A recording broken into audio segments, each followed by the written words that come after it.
I was been thinking about this quite a lot lately, and this is going to sound crazy. It's not going to sound crazy. It's going to sound. People think, well, Richard, you're scaremongering. You're going to panic everybody. Why are you talking about this stuff? Well, I think it needs to be talked about, and I've been thinking about what happened in Israel on October the 7th, 2023, and obviously, Israel is probably one of the most sophisticated military powers on the planet, and they are absolutely geared up for counterinsurgency against jihadists, Islamist terrorists. They know exactly what to do. They've been doing it for years, and they've dealt with Hamas for years, and Israel was totally blindsided. They didn't see it coming, and when it did come, they weren't prepared.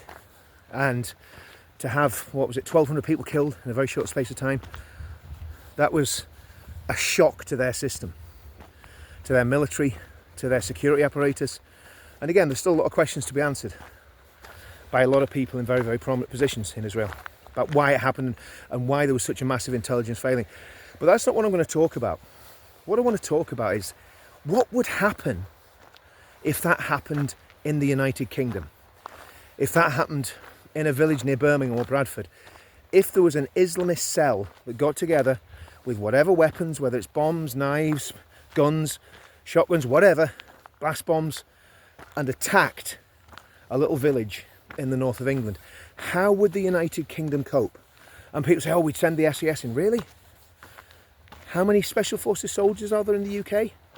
I would say, including reserves, and again, you know, people that know a lot more about this than I do will probably correct me and probably say it's less or more, but I would say actual fighting men in the Special Forces, I'm guessing if we're talking SAS, regular SAS and territorial SAS, if they still have territorial SAS, I'm sure they do, SBS, any of their special formations, just gonna jump over a stile here, all of these Special Forces guys, I would say the reality is you're probably talking no more than 1,200 men, I'm guessing.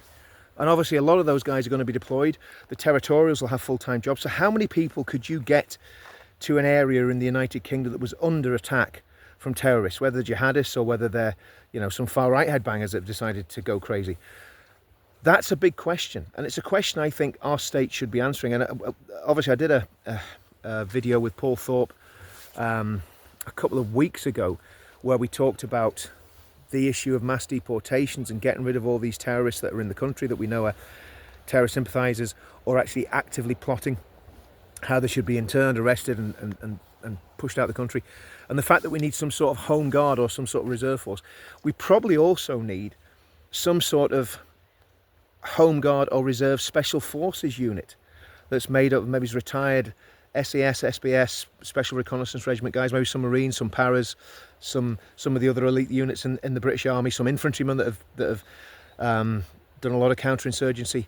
Maybe there needs to be some sort of special unit raised that is, again, it's a reserve unit. It's not deployed all the time, but have them dotted around the country in case, if something like this happens, that they could be almost first responders. Because the police aren't going to be adequately equipped. And again, I think there has to be a question asked about whether we regularly, and I mean like Northern Ireland, the police were armed all the time, even they took the weapons home. And there was a few incidents of policemen going crazy and shooting people, but it was like maybe 3 or 4 in the whole time I've lived here, and I've lived here since 1987, so it's nearly 40 years.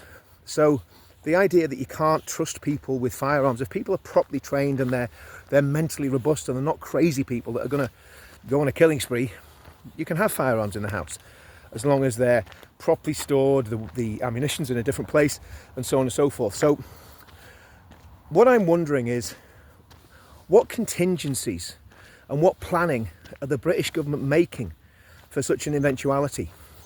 Who would be the first responders? If there was an October the 7th attack in the north of England, who would get there? Who would come to help? Because if there's nobody there, and if there are no first responders, that could go on for a day or 2 days before anybody gets there. And people talk about a tipping point and talk about things going badly wrong and things unraveling and society turning to chaos. If that happens, when I say just once, if that happens in the United Kingdom, it changes everything. It would be a disaster for everything in the country. And I think that the British government, they're waffling on about sending soldiers to Ukraine. Why? Why are we going to put boots on the ground in Ukraine? There's not even a ceasefire yet. So all of this talk about Ukraine is just nonsense. What we need to do is we need to start defending the borders, closing the borders, finding where all these people are that could be potential terrorists, finding out who's actually coming to our country from Somalia, from all the jihadi zones, from Libya, from Syria, from Afghanistan, from Pakistan, from Iraq, all of these hot zones. We need to find out who they are, Iran, who they are and what they're doing here. And then we need to raise some sort of, like I say, this idea of a home guard, not Dad's Army, because obviously when you talk about the home guard, people think of Mr. Mannering and Private Pike and can't remember the other fellow, but that's what people think. They don't think about a proper reserve force that's made up of elite soldiers or very, very highly trained amateurs, let's say, highly trained TA units. So anyway, something to think about. It's not exactly a nice subject. People probably think I'm crazy talking about this stuff, but I wonder what the government are doing at the highest level, what the securocrats, as Sinn Féin used to call them, what the security establishment are doing and thinking about relating to this idea of some sort of mass terrorist attack by dedicated, committed jihadists who are willing to die for the cause and will not stop, and they'll just kill and kill and kill in the most horrific way. What is the government doing? What's the planning?